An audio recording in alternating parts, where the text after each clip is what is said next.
infidelity in the life of a member of the church can tarnish the work of God. A woman may be the model of a good wife and a good Christian, but that counts for little, for she is an adulterer. I say to her, don't for a moment think that your sin is a private thing. It is adultery and tarnishes the name of the church and destroys our ministry in the community.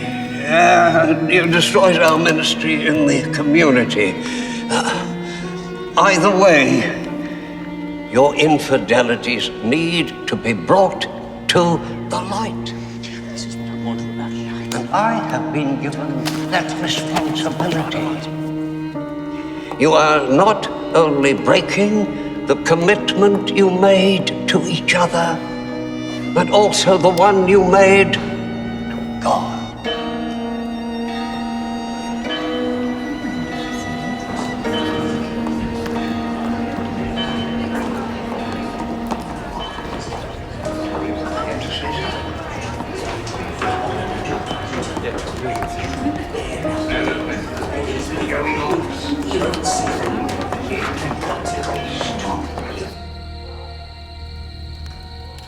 Some supper. Thank you, Evelyn. The fire in your room has been lit. It's a cold night out. Yes.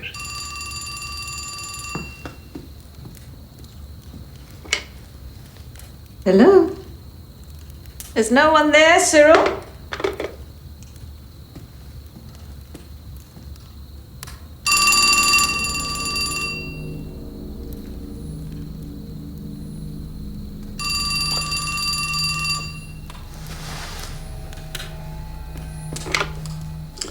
Good evening, Father Morton. You're aware of the hour?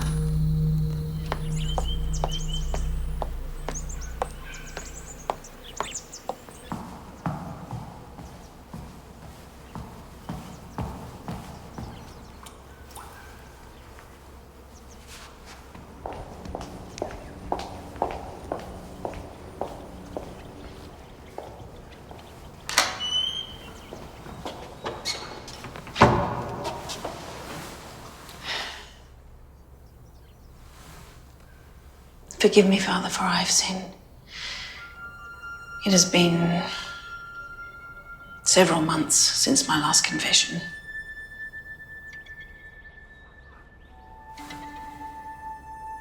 Father?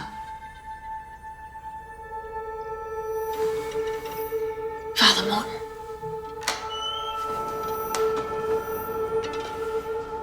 Father? Oh!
It is with sadness that I can confirm Father Cyril Morton has passed. Aren't the police usually the ones giving speeches under such circumstances? It's important that we stay strong at this time and know that everything happens for a reason. We've lost a wonderful friend and an excellent priest. This will be a great shock to the community. This was an unfortunate act of nature. Everyone will be informed in due course, and funeral arrangements organised and details announced at a later time. I'd say we're looking at a severe allergic reaction, and we need to find out who that last penitent was. Well, we know that was Jean. No. She was here this morning. Morton's been dead since last night, judging by the discoloration of the skin. Until we make an official announcement later today. We just have to accept that this was simply Father Morton's time. What's strange is this? A late-night confession business.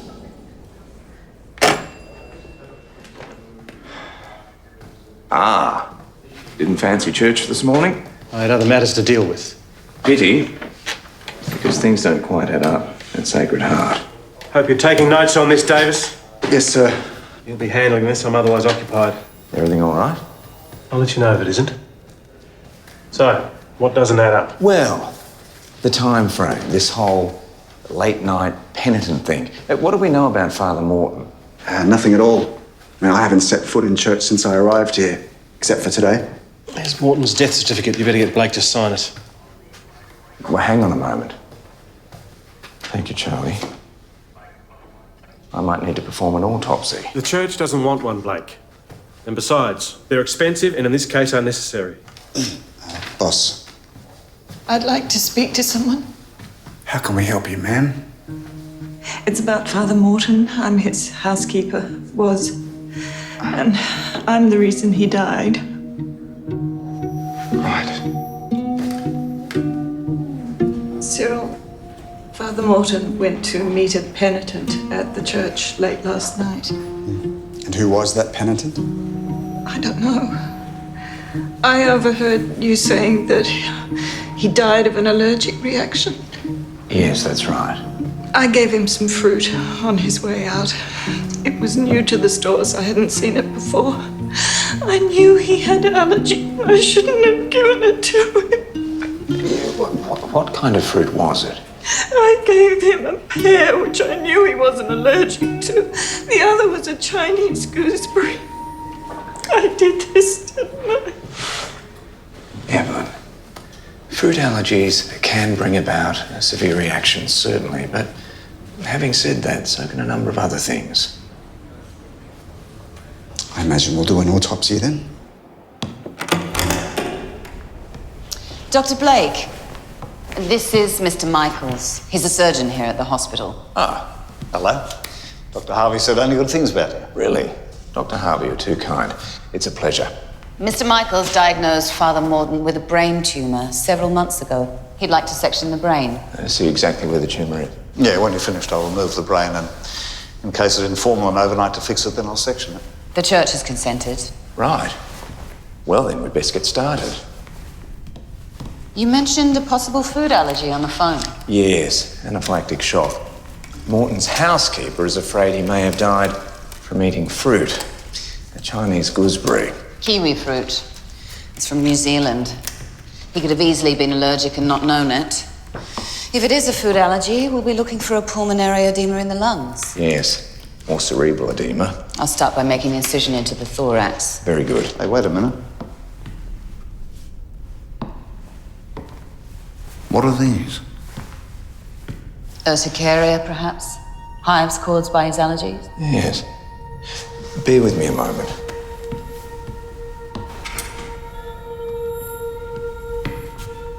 Noticed something here, look.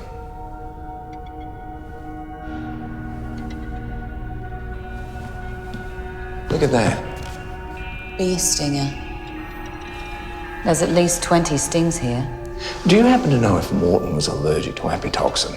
I never operated on him. I'll have to check the file. Because if he was allergic to bee stings, there's no way he'd survive being stung this many times. Perhaps we should check the upper airways.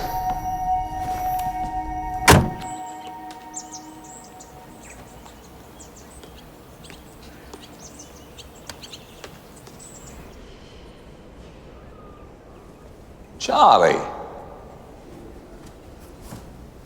I didn't realise you were Catholic. Well, I'm not a very good one. You find anything? Oh, just more questions, really. If Morton was being stung by bees, why didn't he simply flee the confessional booth?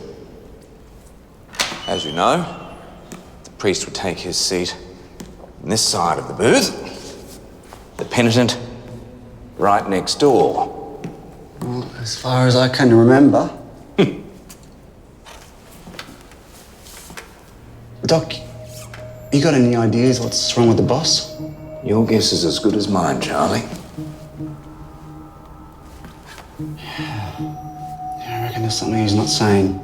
Well, not exactly transparent. How, Matthew Lawson? Come have a look at this, Charlie. Father Morton's killers. The piece of glass? Kept in a jar, perhaps. Charlie, help me move this pew across to the door, would you?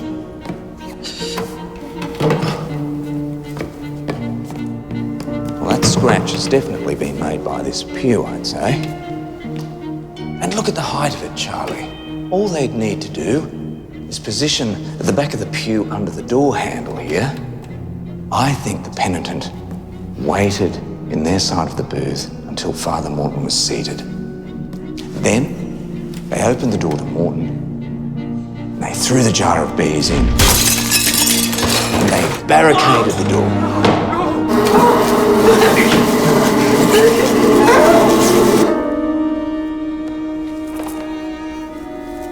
It would have been quite dark in here last night, wouldn't it? Yes, perhaps only a few lights on. Why? Someone was reading the Bible in candlelight. Maybe while Father Morton was fighting for his life. Right. Well, that's evidence, Charlie. We'll need to take it with us. Whoever killed Father Morton, they knew he was allergic to bee stings.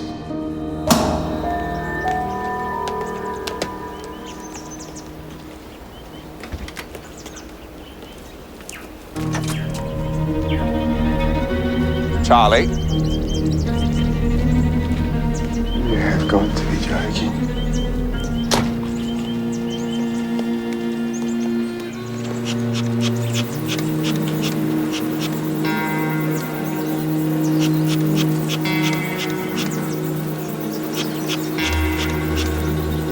Father Emery, Yes. you keep bees. Yes, that's right. You're the only one that handles them. Yes. It's my apiary.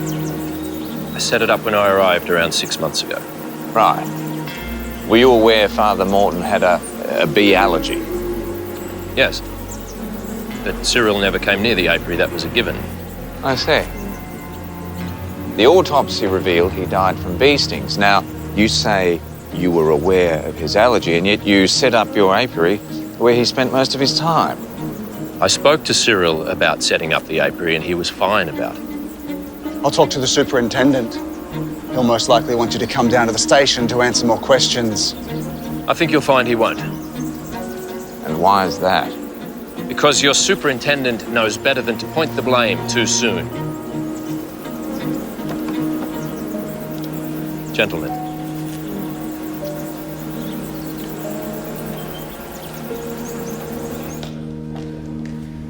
Thank you.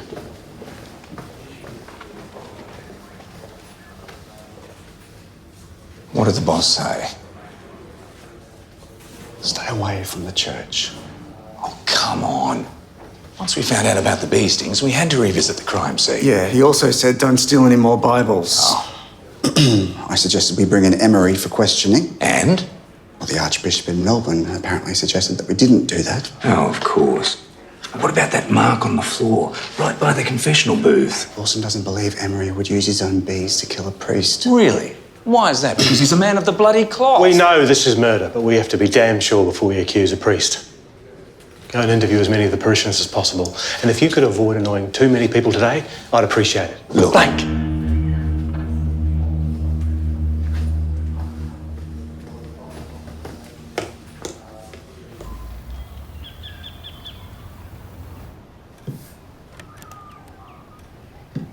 Lucien.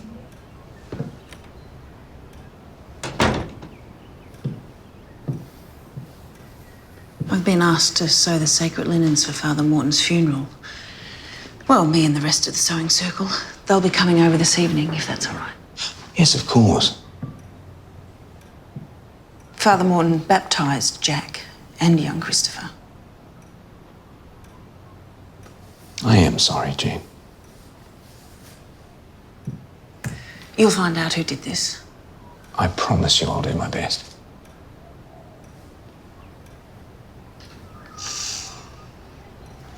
Evelyn Toohey must be beside herself with grief. Yes. Tell me about it. Evelyn came to the church after her father was sent to prison for theft. I think she really needed to believe in something after that, which is when she found Father Morton. I don't know who she'll turn to now. Well, God, I imagine. I didn't think you were on his side.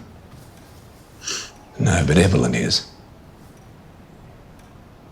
If I were you, I would speak with Evelyn again. She was his housekeeper.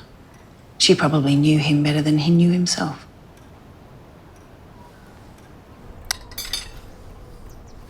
Evelyn, this is very kind of you. I really wasn't expecting lunch. I'm just glad the food's not going to waste. Bless us, O Lord, and these your gifts which we are about to receive from your bounty through Christ our Lord. Amen. Amen. I'm not sure who I'll cook for now, or even if Father Emery will keep me on. I'm just the housekeeper. Father Morton left that night to meet with a penitent. That's right. To be honest, it's been a long time since I... Anyhow, I can't imagine late-night confessions would be standard practice. I'd never known anyone to call that late. And tell me, you worked for Father Morton for a long time? Yes. I never really understood the importance of religion before meeting Cyril. Sometimes it helps to put a face to it. It sounds as though you were both very, very good friends, though. We didn't always get along, but I always tried to keep Cyril's good name intact, especially since his sermons had lost focus lately. Recently, I'd overheard that Father Emery wanted Cyril to retire from his position early, and I can't say that he was altogether wrong in suggesting it. Some parishioners even walked out of the last sermon. Do you know who? Ben and Celia Lloyd. Right. Do you recall anything else? I was waiting after the Mass. I always did, should Cyril need anything. This time Ben Lloyd was arguing with him. I don't know what about, but it looked quite heated. Right. Evelyn, what was that last sermon about? Adultery. I'd left the stove on. And that's what you were discussing when you left the church? I was worried we'd come home to find our house burnt to the ground. And you had every right to be annoyed. But I had no right to raise my voice. Witnesses say they saw you talking to Father Morton after Mass. Not me. They must have seen somebody else. Tell you what, there's some lovely pictures here. Thank you. Oh. Are you all right? Yes, I'm fine. You both attend Sacred Heart regularly? Every Sunday. Any other times? Celia would see Father Morton on a regular basis. Confessions, various church activities. She even visited him in hospital once. Really? And what was that for? It was for a bee sting. His doctor suggested some bed rest. I took him a casserole. Right. Tell me, Father Morton's bee allergy, was that common knowledge? No, he kept it to himself. It was just a small group of us from the sewing circle who visited him. Evelyn, Dorothy, Jean, and myself. Right. So, the women from the sewing circle all knew about Morton's allergy to bees. As did Ben Lloyd and Father Emery, of course. And Mrs. Beasley. Well, I think we can safely rule her out, Charlie. We know they're just playing happy families in there. What, because of that photo frame turned upside down? Yes. I bet that photo was their wedding photo. And what about that folded blanket on the couch? Oh, because one of them slept there last night. I'd say Ben. Now, this business about the stove being left on, no. People spend nights on couches over much, much bigger issues. What? Money? Or infidelity. The sermon they walked out of. Precisely. But is that enough of a motive for Ben to kill Father Morton? Well, I'm not sure yet. Either way, he wasn't particularly happy with Morton's last sermon. Ah, Doc. Yes.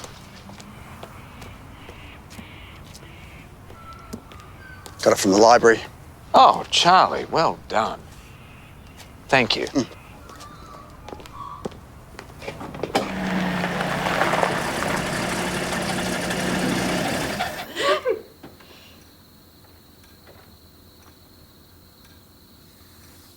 Ladies, I have some news.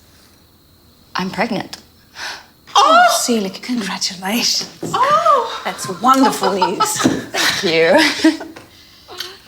It's so unexpected. Oh, you two must be very excited.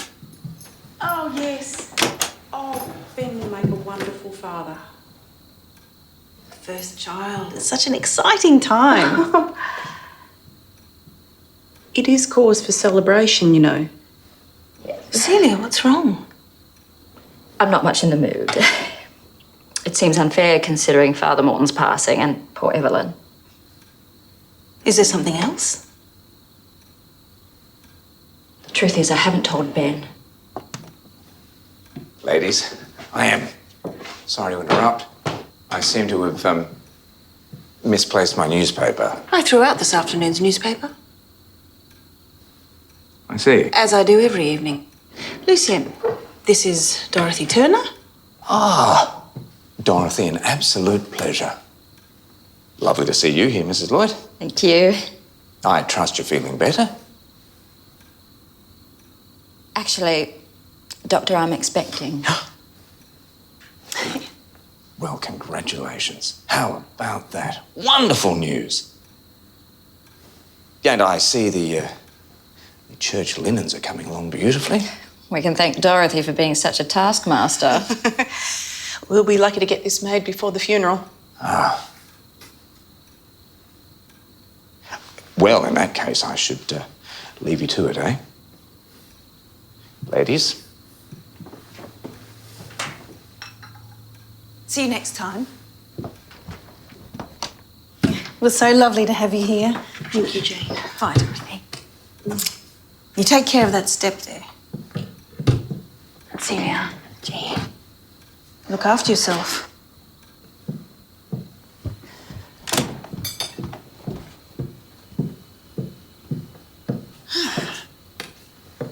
I trust you got what you wanted.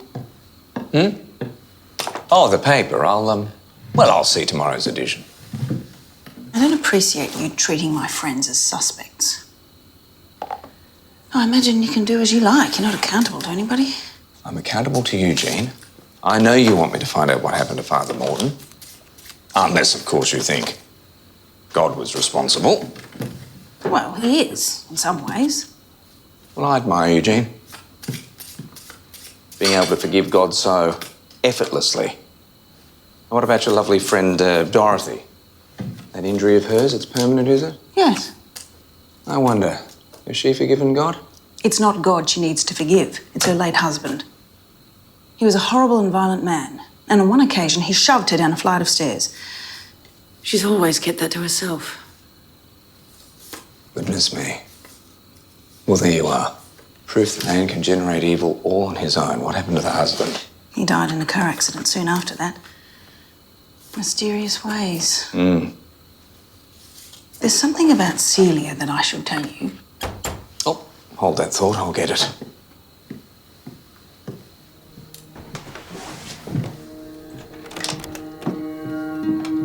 drink? Mad if we don't. Come on through.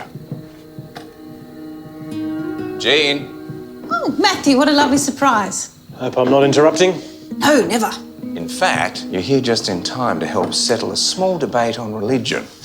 Now, do you think God or man is responsible for evil in the world? Man. Well, Lucian, that means you've turned your back on God and Matthew's turned his back on man. I'm not sure what's left to have faith in. Whiskey. So, Matthew, what's your secret? Sorry? The secret to remaining detached while at the same time being entirely consumed by the case. Well, don't be entirely consumed by work. Doesn't always give back. Ah, that's sound advice. Well, speaking of being entirely consumed by work, Jean, you were going to tell me something when Matthew arrived. Oh. Yes, Celia admitted to being very upset with Father Morton. Apparently she'd told him her sins in confession, and she's sure that he's referenced those confessions in his last sermon. Well, that's interesting.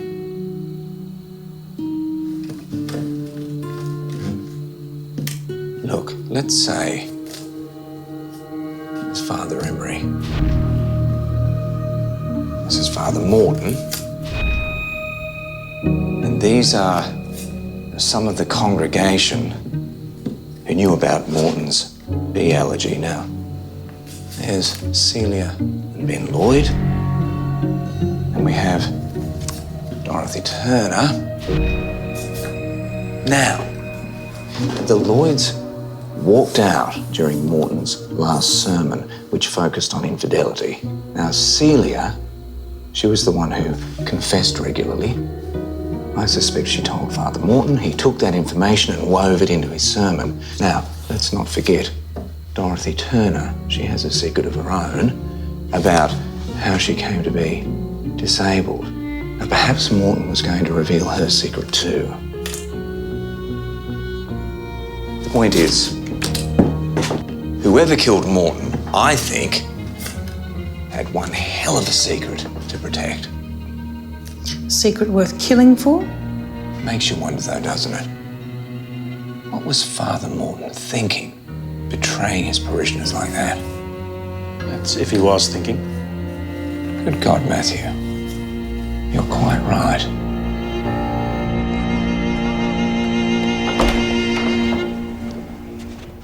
Thank you. Oh.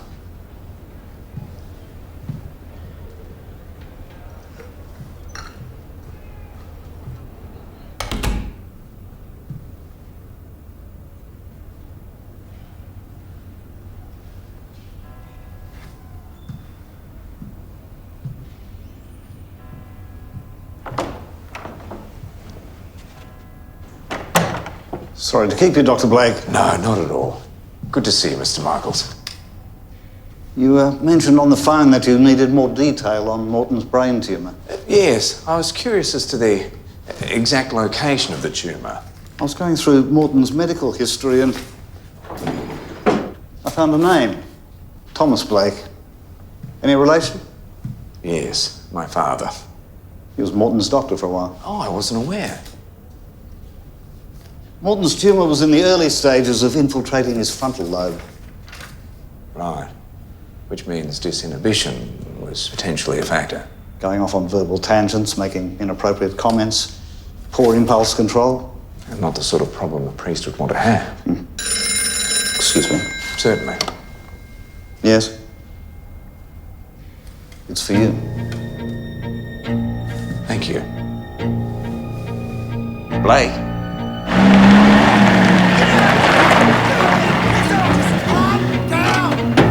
Get out of your bloody house! Bloody settle down! It's got to do with you. Hey, calm down, mate. Get over here. Hey! It's over! Under control, Charlie? Yeah, she's in the bedroom, Doc. Celia? It's got nothing to do with you! Oh, Celia. Are you all right? My stomach! She got what she deserved. Let's put you up on the bed. Let's pop you up here. And let me see that tummy of yours. Oh, for heaven's sake. All right, I'm here. I'm here, all right. Do you think you can walk with me? Yes? Good girl. That's it. Come on.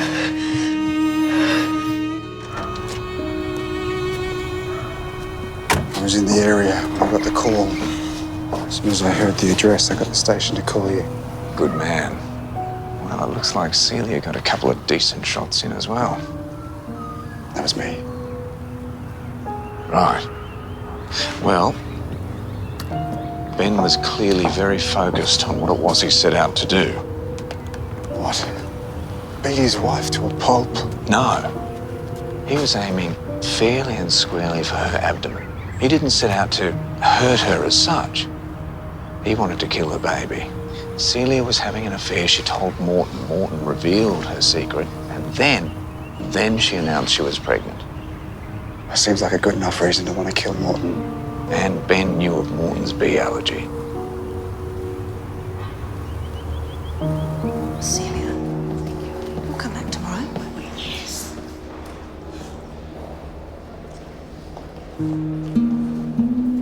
I'm glad Celia and the baby are all right.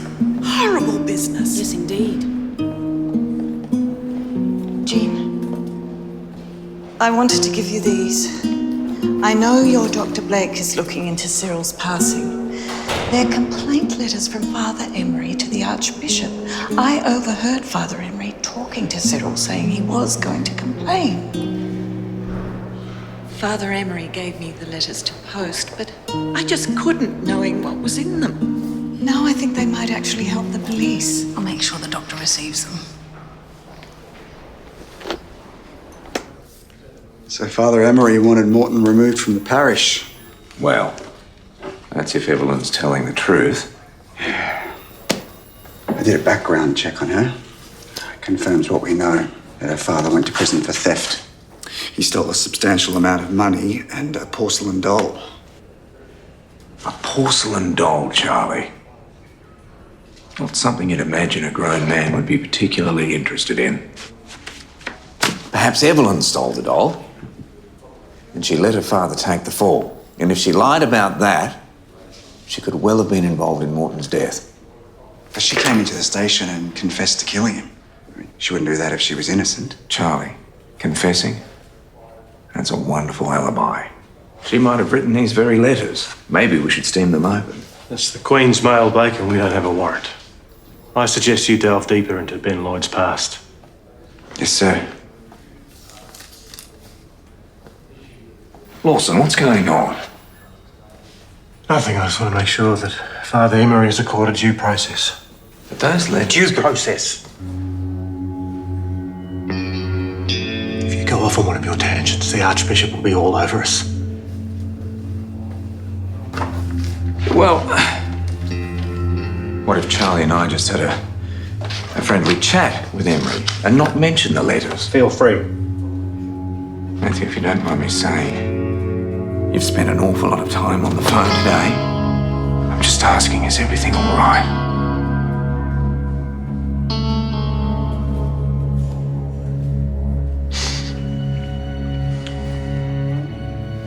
It's not your problem.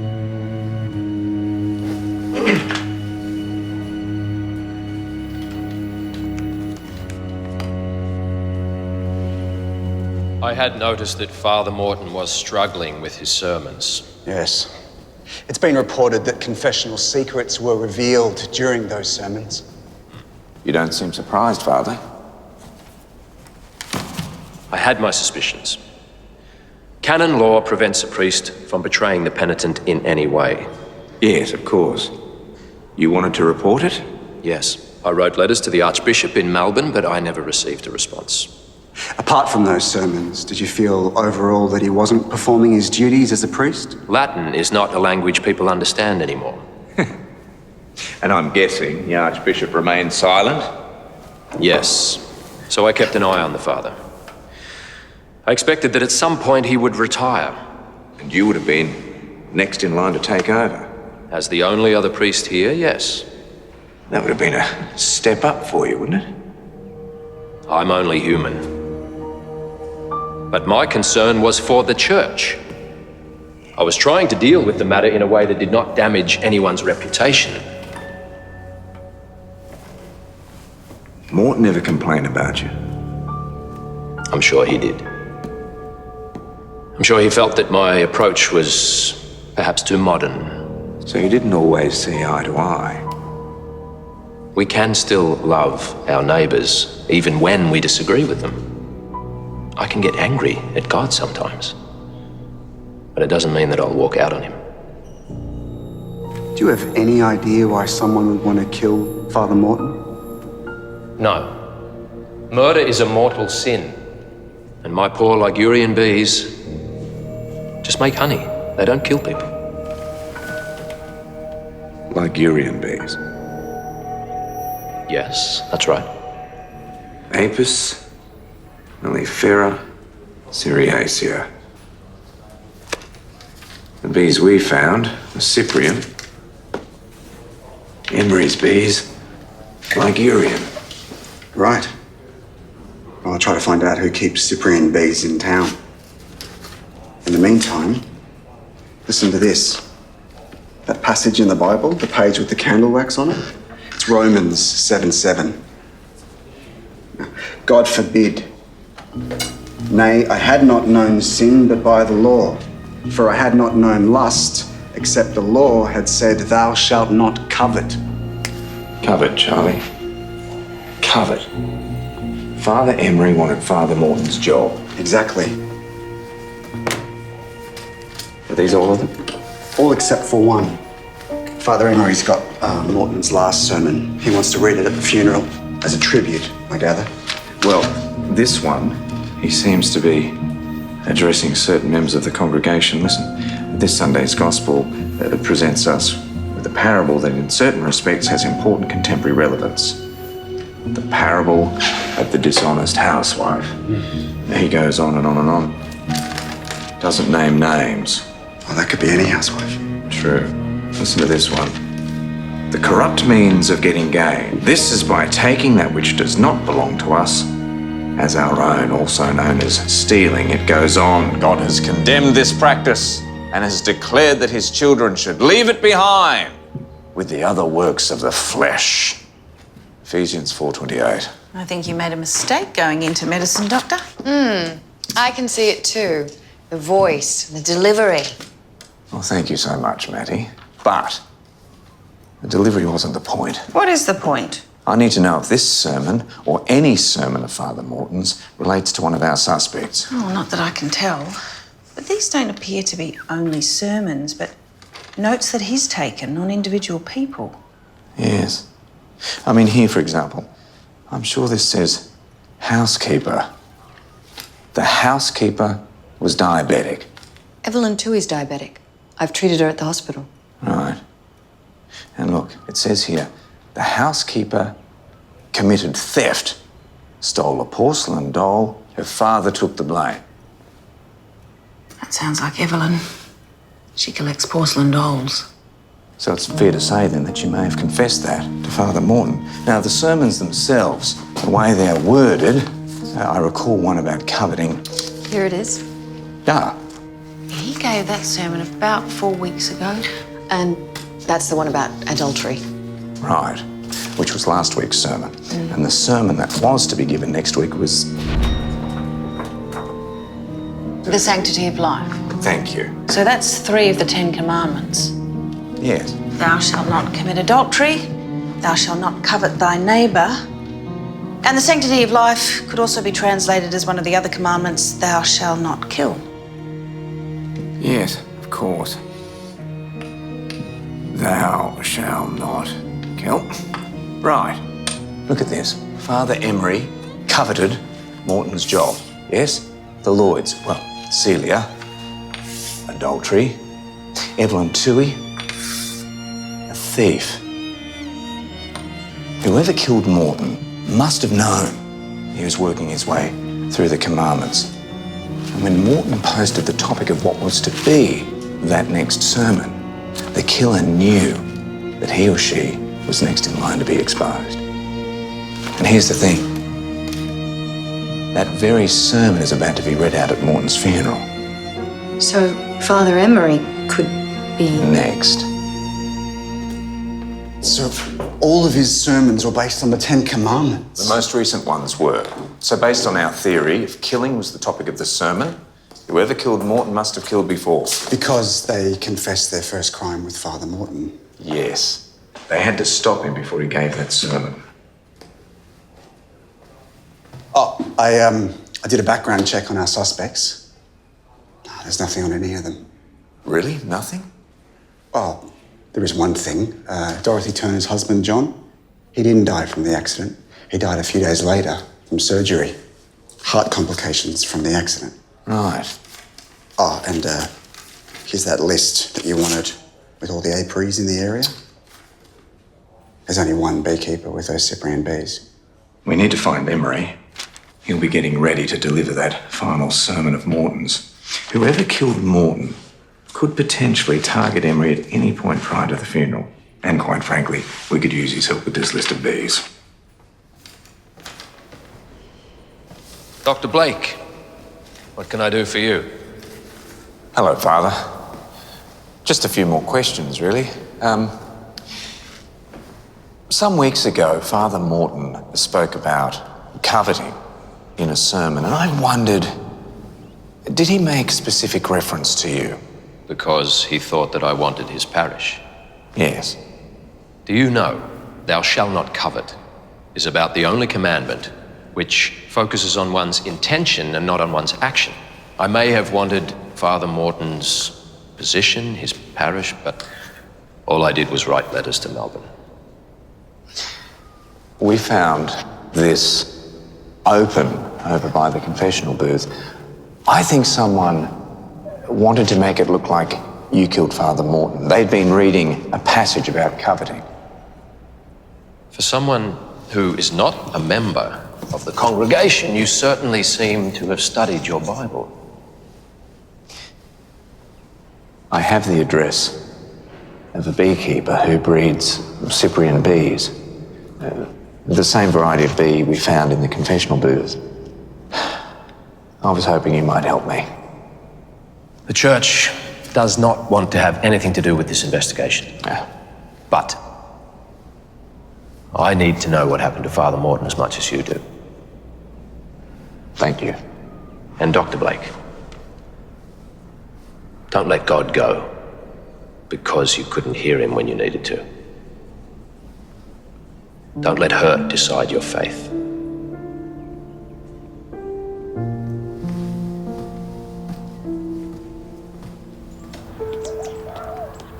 So the owner's been away for the last week? Yeah, we've spoken to the neighbours.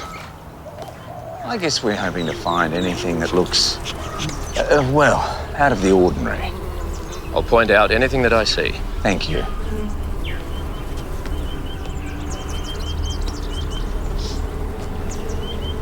Cyprian bees.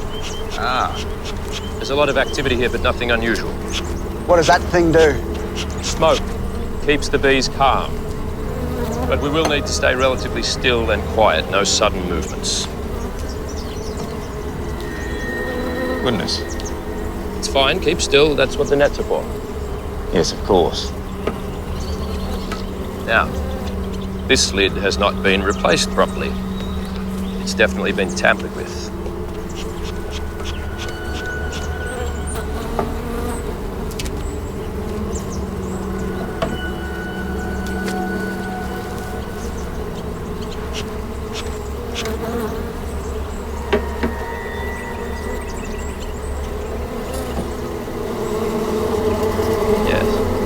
See, this hive is dilapidating.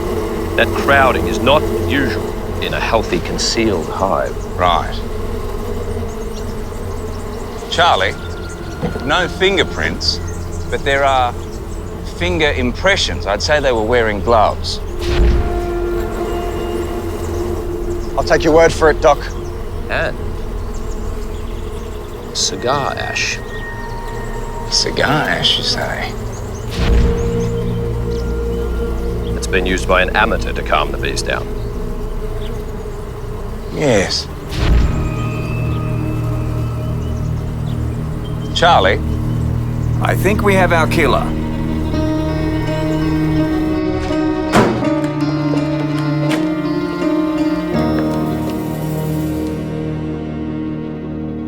Here we are, Charlie. I tell you, Lawson was right about staying away from the church. I didn't realise we had an appointment, gentlemen. Ah, Mr. Michaels. Don't suppose you happen to have a cigar on you? I have a long line of patients waiting outside. Surely you understand that. Or perhaps you're not in great demand as a doctor. I'm told any amateur going near an apiary, having done their research, of course, will know that cigar smoke calms bees down. Bees? Yes, bees. The ones you took from that apiary just outside town. The same ones you held in a glass jar and smashed into the confessional booth, killing Father Morton. 2 years ago, Dorothy Turner was referred to you with a brain injury. An injury she sustained after being severely beaten by her husband, John. Now, 3 months later, he was involved in a car accident. According to hospital records, you were the surgeon who operated on him. There's beeswax and resin on these gloves, Doctor. And imprints on the lid of the hive, which will no doubt match your driving gloves.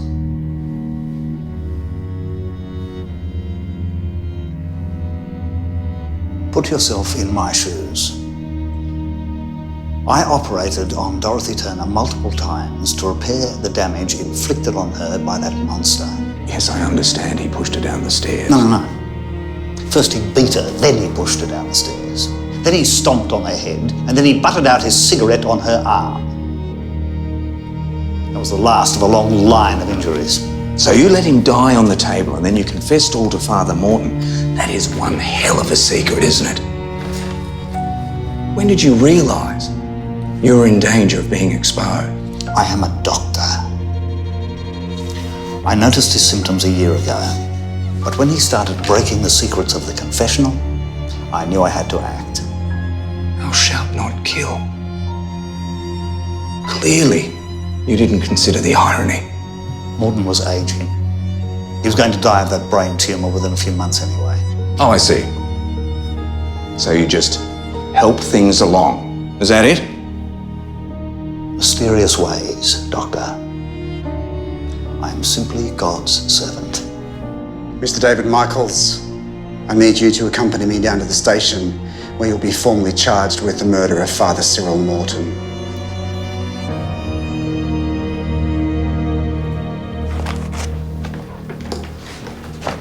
Lawson, think you'd be very proud of your senior constable? Couldn't have found Michaels without him.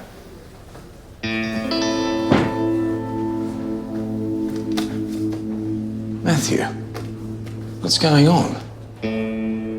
I've been summoned to Melbourne on disciplinary charges. I'll be facing a special branch committee set up for such matters. Apparently they've been keeping an eye on me for some time. Boss, I haven't been... I said they. Not you. An interim station boss will be appointed in my absence. Until then, Davis, you're the senior officer. Well done today. Thank you, sir. Yeah, hang on a minute. Disciplinary charges?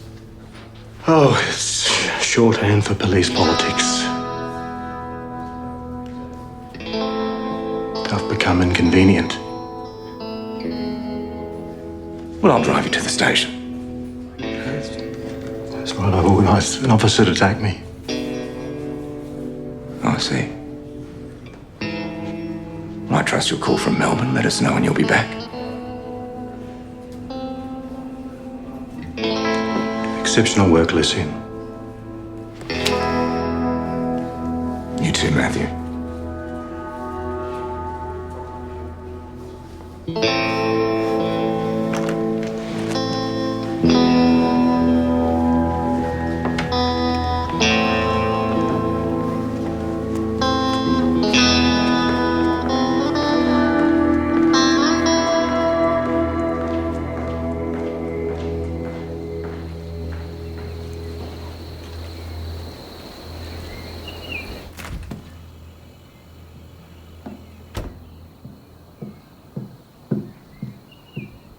Morning.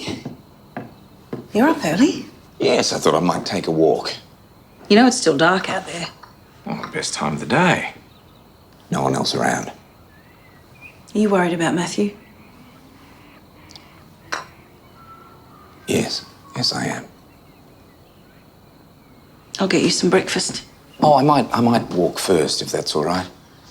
You know, Evelyn was telling me she and Father Morton didn't always get along.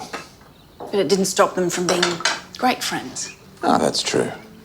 And I was reading his final sermon. He was talking about the sanctity of life, how that translates as live and let live. We must respect the differing opinion of one another. Yes. It's the differences that make us interesting.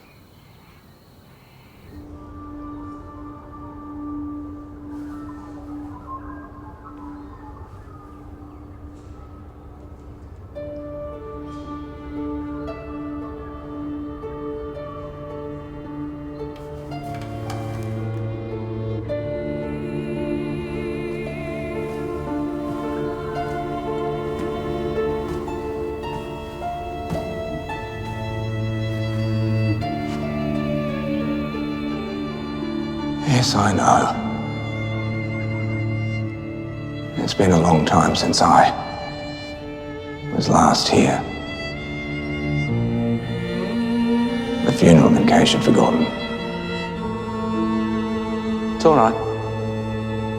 I didn't come expecting an answer this time. Though I imagine Father Morton did. Did he know he was losing his mind? Did he kneel right here and ask you for your help? I'm sure he did. And what did you give him? A sign? Or nothing? All these children, your children, begging you for help.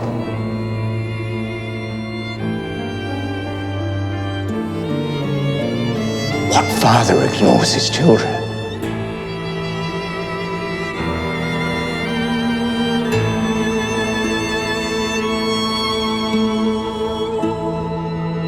You know I can't. I can't.